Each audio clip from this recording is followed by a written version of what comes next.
Parliament ఎన్నికలకు BRS సమరశంఖం పూరించింది. Parliament fight కు గులాబీ దళం సమాయత్తమైంది. చేవెళ్లగడ్డ బీఆర్ఎస్ అడ్డాని నిరూపించేందుకు అక్కడి నుంచే ప్రజా ఆశీర్వాద సభకు సిద్ధమైంది. కాంగ్రెస్ మోసపూరిత పాలనను ఎండగడుతూ ప్రజల్లో చైతన్య దీప్తి నింపబోతోంది. చేవెళ్ల వేదికగా బీఆర్ఎస్ అధినేత కేసీఆర్ కాంగ్రెస్ బీజేపీ వైఫల్యాలను ఎండగట్టున్నారు. ఇక అక్కడి నుంచి తాజా సమాచారం మా ప్రతినిధి వంశీరెడ్డి లైవ్ ద్వారా తెలుసుకుందాం. వంశీ, చెప్పండి. పూర్తి స్థాయిలో సిద్ధం అయింది. ఏదైతే భారీ ఎత్తున ఏర్పాట్లు చేసినటువంటి పరిస్థితి కూడా మనం చూస్తా ఉన్నాము. చేవెళ్ల ప్రాంతం మొత్తం కూడా గులాబీమయమైనటువంటి పరిస్థితి కూడా మనకు కనపడతా ఉంది. అటు బీఆర్ఎస్ పార్టీ అధినేత కేసీఆర్ కు ఘన స్వాగతం పలికేందుకు కూడా పెద్ద ఎత్తున ప్రజలు తరలి రానున్నారు చేవెళ్ల ప్రాంతానికి. ఏదైతే పార్లమెంట్ ఎన్నికలకు సంబంధించి ఇప్పటికే పూర్తి స్థాయిలో అభ్యర్థులను కూడా ఏదైతే ప్రకటన చేసినటువంటి పరిస్థితి కూడా మనం చూస్తా ఉన్నాం. అటు చేవెళ్ల పార్లమెంట్ నుంచి కాసాని జ్ఞానేశ్వర్, ముదిరాజ్ ఉన్నటువంటి పరిస్థితి కూడా మనం చూస్తా ఉన్నాం. ఈసారి బీసీలకు కూడా బీఆర్ఎస్ పార్టీ పెద్ద ఎత్తున అత్యధిక ప్రాధాన్యత కల్పించినటువంటి పరిస్థితి కూడా మనం చూస్తా ఉన్నాము. ప్రజా ఆశీర్వాద సభకు సంబంధించి చేవెళ్ల ప్రాంతంలో జరిగేటటువంటి ఈ సభకు సంబంధించి కూడా పూర్తి స్థాయిలో భారీ ఏర్పాట్లను చేసినటువంటి పరిస్థితి కూడా మనం చూస్తా ఉన్నాము. ప్రధానంగా ఎక్కడ చూసినా కూడా బీఆర్ఎస్ పార్టీ అధినేత కేసీఆర్ కు స్వాగతం పలుకుతూ తోరణాలను ఏర్పాటు చేసినటువంటి పరిస్థితి మనం చూస్తున్నాం. భారీ హోర్డింగ్స్ ని కూడా ఏర్పాటు చేసినటువంటి పరిస్థితి కూడా మనం చూస్తా ఉన్నాము. పార్లమెంట్ కి సంబంధించి ఏదైతే చేవెళ్ల పార్లమెంట్ కి సంబంధించి దాదాపుగా ఏదైతే 7 నియోజకవర్గాలకు సంబంధించి దాదాపుగా 1 నుంచి 2 లక్షలకు పైగా ప్రజలు హాజరయ్యే అవకాశం ఉందని కూడా అటు అంచనా వేస్తా ఉన్నారు బీఆర్ఎస్ పార్టీ ముఖ్య నాయకులు. ఈ రోజు సాయంత్రం ఏదైతే సభా ప్రాంగణానికి బీఆర్ఎస్ పార్టీ అధినేత కేసీఆర్ చేరుకోనున్నారు. ప్రధానంగా మనతో పాటు మాట్లాడడానికి బీఆర్ఎస్ పార్టీ నాయకులు కూడా మనతో పాటు ఉన్నారు. వారితో మనం మాట్లాడించే ప్రయత్నం చేద్దాం. ఏర్పాట్లు ఎలా కొనసాగుతున్నాయి, ప్రజలు ఎంతమంది వరకు వచ్చే అవకాశం ఉందని కూడా వీరు అంచనా వేస్తా ఉన్నారు. ఇప్పటికే బీఆర్ఎస్ పార్టీ అధినేత కేసీఆర్ సందేశం వినడం కోసం ప్రజలు కూడా ఆసక్తి చూపిస్తున్నటువంటి పరిస్థితి కూడా మనం చూస్తా ఉన్నాము. భారీగా ఏర్పాట్లు చేసినటువంటి పరిస్థితి మనకు కనపడతా ఉంది. ఎంతమంది వరకు ప్రజలు వచ్చే అవకాశం ఉందని మీరు అంచనా వేస్తా ఉన్నారు? 1,00,000కు పైగా జనాలు వస్తారండి. దానికి తగ్గట్టుగానే ఇక్కడ అన్ని ఏర్పాట్లు కూడా పూర్తయినాయి. ఈరోజు మరీ ముఖ్యంగా ఏంటంటే తెలంగాణ రాష్ట్రంలో ఇప్పుడు కాంగ్రెస్ ప్రభుత్వం ఏర్పడిన తర్వాత 100 రోజులైనా కూడా ఏ హామీ కూడా ఇప్పటివరకు పూర్తిగా నెరవేర్చలేకపోయారు.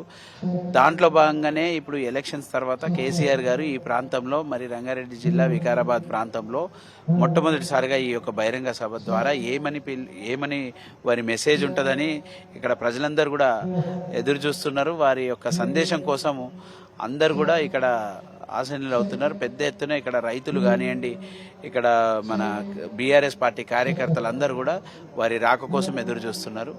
అన్ని రకాలుగా కూడా ఇక్కడ ఏర్పాట్లు మాత్రం పూర్తయినాయి. రైతులు కూడా పెద్ద ఎత్తున వచ్చే అవకాశం ఉందంటున్నారు. ఎందుకంటారు ప్రధాన కారణాలు? వారికి రైతు బంధు కానివ్వండి, కరెంటు కానివ్వండి, ఇవన్నీ కూడా సమస్యలు వస్తున్నాయి. ఈ 9.5 ఏళ్లలో ఎప్పుడు కూడా వాళ్ళకి ఇంత కూడా ఇబ్బంది కలగకుండా చూసుకున్నటువంటి కేసీఆర్ గారు వారి అధికారం మార్పిడి జరిగిన వెంటనే వాళ్ళకి ఇంత ఇబ్బందులు పాలవుతున్నాయంటే వారు ఎంత ముందు చూపు ఆలోచనతోటి ప్రతి ఒక్క రైతు సంతోషంగా ఉండాలని ఏవైతే వారి యొక్క నిర్ణయాలు తీసుకున్నారో ఇవన్నీ కూడా ఇప్పుడు ఒక్కసారిగా వాళ్ళు అంధకారంలోకి వెళ్ళిపోయారన్న బాధతోటి ఉన్నారు. వాళ్ళందరికీ కూడా మొన్న చూస్తున్నాం మనము, వాటర్ రావట్లేదు, అలాగే కరెంట్ కోతలు ఎక్కువగా అయిపోయినాయి. రైతు బంధులో కూడా 15,000 ఇస్తామని మాట ఇచ్చినారు కాంగ్రెస్ ప్రభుత్వం, కానీ ఉన్న 10,000 కూడా రావట్లేదు. ఇప్పటి వరకు సీఎం రిలీఫ్ ఫండ్ రాలేదు. మన తెలంగాణ ప్రభుత్వం ఏర్పడిన తర్వాత, తెలంగాణ రాష్ట్రం ఏర్పడిన తర్వాత ఏదైతే సంక్షేమ పథకాలు ఏవైతే ఉండనో అందులో 90% అన్నీ కూడా నిర్వీర్యం జరిగినటువంటి పరిస్థితులు మనం ఈ 100 రోజుల్లోనే చూసినాం. ఒక సీఎం రిలీఫ్ ఫండ్ చెక్ కూడా రాలేకపోయింది ఈ కొత్తగా ఈ ప్రభుత్వం ఏర్పడిన తర్వాత. ఇంతకుముందు మన మధ్యలో కూడా కొన్ని వచ్చినాయి, కానీ అవి పాతవే ఇప్పుడు మొన్న వచ్చినాయి. కానీ ఇప్పటి వరకు మనకి డిసెంబర్ నుంచి ఇప్పటి వరకు మనకి ఏప్రిల్ వరకు చూసుకున్నట్టయితే ఏ యొక్క కార్యక్రమం సంక్షేమం పథకం కూడా ప్రజలకు అందట్లేదు.